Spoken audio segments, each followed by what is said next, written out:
আসসালামু আলাইকুম ভিউয়ার্স, আশা করি সবাই ভালো আছেন। আমিও আল্লাহ পাকের অশেষ রহমতে ভালো আছি। চলে আসলাম আমার শখের খামারের পক্ষ থেকে। তো আজকে ভিউয়ার্স আমরা আমার শখের খামারের যে পুকুরটা আছে পুকুরটাতে মাছ দেব। এই জন্য আমাদের পাশের জেলা যশোরে চাসলা চেকপোস্ট, ওখানে মাছের হ্যাচারি আছে। তো আমরা আমাদের শখের খামারের পুকুরে মাছ দেব এবং কি মাছ দিব সেই উদ্দেশ্যেই যশোর হ্যাচারিতে পরিদর্শন করার জন্য গেলাম যে আমাদের পুকুরে কি মাছ দিলে ভালো হয়। সে উদ্দেশ্যেই আমরা যশোরের উদ্দেশ্যে রওনা করছি। দেখেন, তো আমরা যশোর পৌঁছে গেছি চাষরাতে। পৌঁছানোর পরে আমরা কিছু মাছ দেখলাম এবং তাদের সাথে পরামর্শ করলাম যে আমাদের পুকুরে, আমার শখের খামারের পুকুরটাতে কী মাছ দিলে ভালো। তো আমরা যশোর চাষরাতে মাছের হ্যাচারিতে চলে আসলাম। এখানে দেখা যাচ্ছে এই জায়গাতে কিছু পাঙাশ মাছের পোনা দেখা যাচ্ছে আর কি। তো আমরা এই ভাইয়ের থেকে কিছু পরামর্শ নিলাম যে ভাই আমাদের শখের খামারে কী মাছ দিলে ভালো হবে। যেহেতু আমরা নতুন শুরু করছি, আমরা মাছ চাষ সম্বন্ধে সম্পূর্ণ অনভিজ্ঞ। কিছু অভিজ্ঞতা নেওয়ার জন্য আমরা যশোর চাষের উদ্দেশ্যে রওনা করছি এবং আমরা এখানে এসে পৌঁছে গেছি। তো ভিউয়ার্স, সবাই আমাদের সাথেই থাকুন এবং দেখতে থাকুন।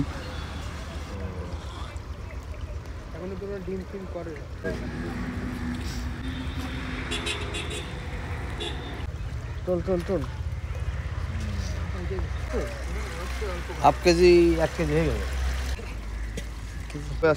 আপনি বাজারি করেন তাহলে এখন না আমি চাষের জন্য, আমার চাষের জন্য এখন কি ভালো হবে? এখন কই করতে যাচ্ছেন? কোথায় নেই। আমি আমি চাকরি করি, আমি পুলিশে চাকরি করি, যশোরে ছিলাম, এখন মাগুরায়। সেরকম কোনো অভিজ্ঞতা নেই। কারোই থাকে না, এটা বাস্তবে করতে করতে হয়ে যায়। কি করা যায়? জেলার প্রয়োজন ওই সামনে সিজন ছাড়া বাইকটা করবে তখন করা এখন সম্ভব। আমরা তাহলে আপনি ময়মনসিংহে বগুড়া এটা করা যেতে পারছেন। যোগাযোগ করলে একটু পাওয়া যায়। কত পিস নেবেন স্যার?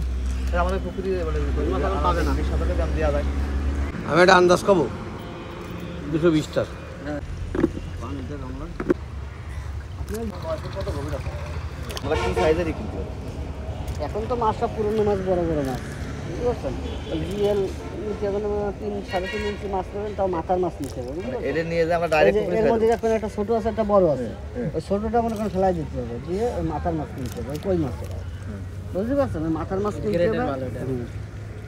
মনে করেন আপনিও মানুষ, আমিও মানুষ, আপনি তো ছিলাম বেশি, আমি তো আমরা এখন এই মাছগুলো নিয়ে মানে ডাইরেক্ট পুকুরে ছেড়ে দিই। এটা কি পিস হিসাবে না কেজি হিসাবে?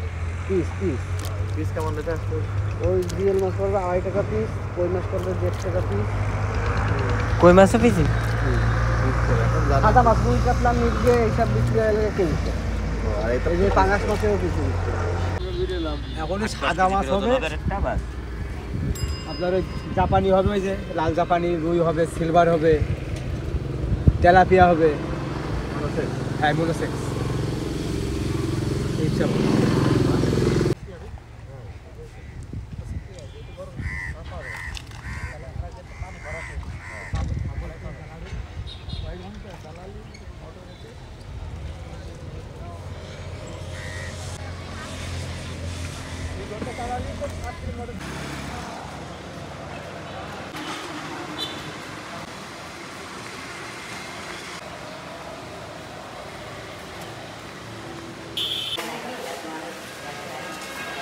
প্রাইস কেমন? 60 পয়সা 5000 দিতে হবে। 1-2,000 বাড়াই দেবে, কেননা 5,000 দিলে তো 5,000 টেকবে না। কিছু দেখা যাচ্ছে বাকি টাকি আছে, হাবি যাবে, এগুলো তো আপনি ঠেকাতে পারবেন না, ওরা তো খাবে।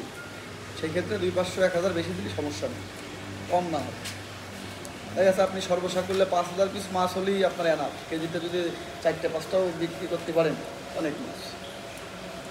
খাবার দিতে হবে ওটা প্রাথমিক অবস্থায় হচ্ছে 1 সপ্তাহের মতো পাউডার দেবে, খাওয়াটা। Nursery powder. আমি যেরকম ইনভেস্ট করবো ইনশাল্লাহ সেরকমভাবে ফিডব্যাক ওইখান থেকে নিয়ে আসবে।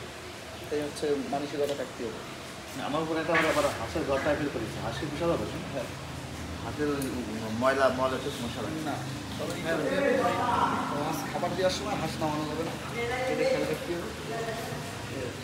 কোন সাইজ এখন তো এই গাড়ির আছে কিনা দূরও কাঠের যেসব গাড়ি দূর দুই মাথায় বাঁধে চাইলে একদম কোন জায়গাতে বাদ না যায় এভাবে এভাবে 1-2 কেজি কাতন 1-2 কেজি নিয়ে গেল বা যদি কালি বস হয় দিয়ে দিলাম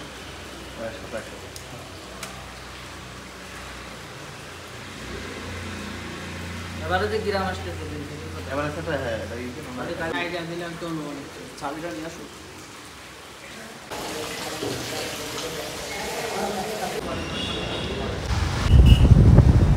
পাখি নিয়ে ওর একদিন কারেন্ট ছিল না মারা গেছে ওর আবার বয়স্কতা কিনে দেয় রান্নি কয়েকদিন